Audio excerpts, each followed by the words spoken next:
Hi,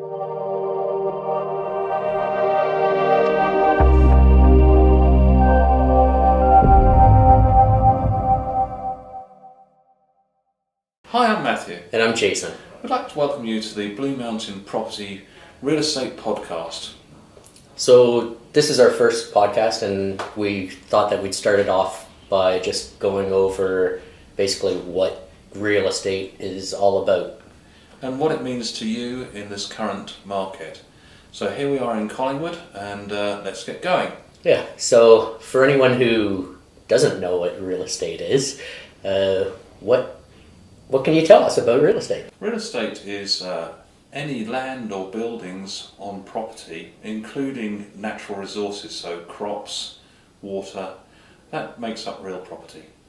Okay, so real estate is basically, it's the property itself. So I think most people, when we hear the term real estate, we think of the people working in that area. So what's the role of a real estate salesperson? Well, a real estate salesperson brings together the buyer and the seller.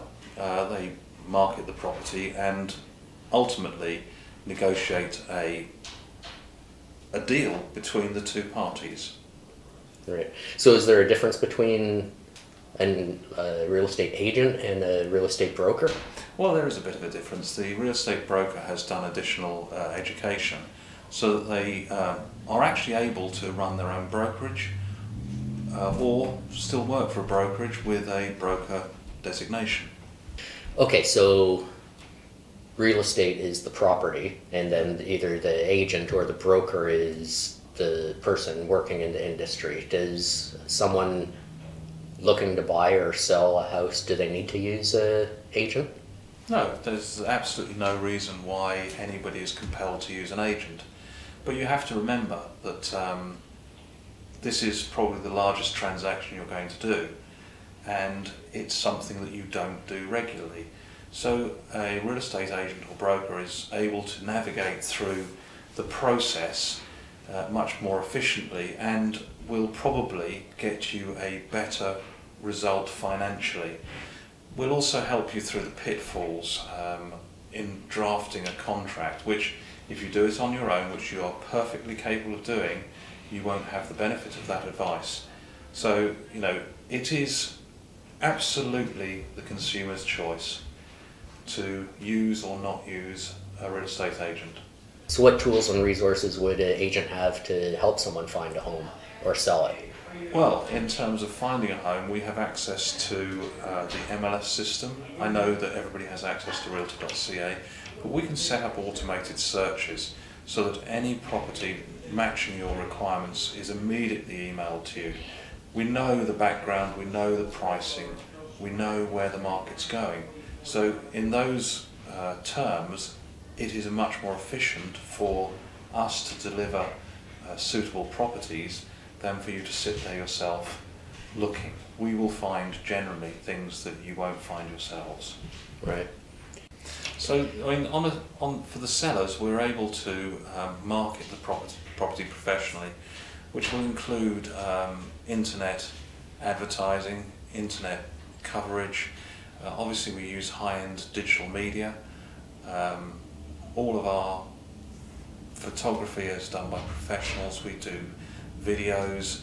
All things are aimed at getting a higher internet hit rate than you may achieve on your own. We're professionals at this, and we look to all of the statistics in terms of analytics of how many people are hitting the properties on our websites. Right. So there's a lot of different tools that we use in real estate, like you're talking about, using analytical information. We can, pinpoint who's looking for a house in a certain area, what words they're using to look for that house, so we can figure out what neighborhoods or what features they like. Absolutely, and we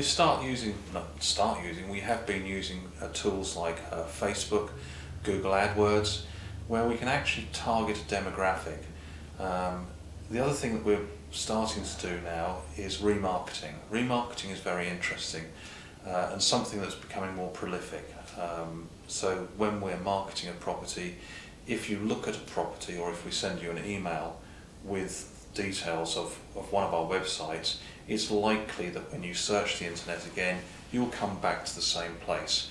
You've probably seen this when you're searching on the internet with, I don't know, if you're looking at perfume or looking at a car, the next time you go onto the internet, you start seeing ads for cars and perfume. Same in real estate. Mm-hmm. Right. So basically, it's just a lot more efficient. So we have like a quicker turnover on properties, and we can just help people a lot faster then. Absolutely. I mean, as I say, the private individual can sell property themselves. It's a question of can they get the best exposure and therefore the highest price with a hassle-free life.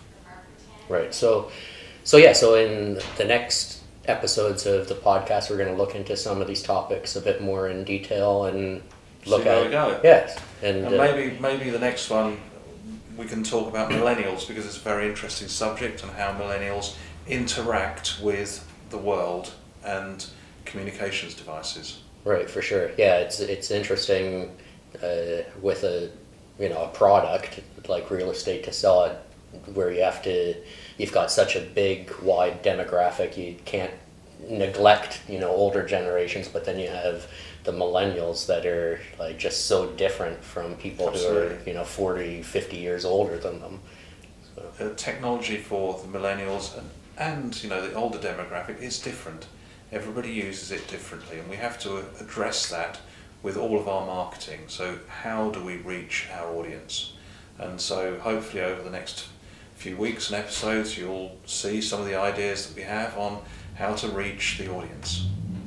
Right, so if you want to stay in touch with what we're talking about, don't forget to subscribe.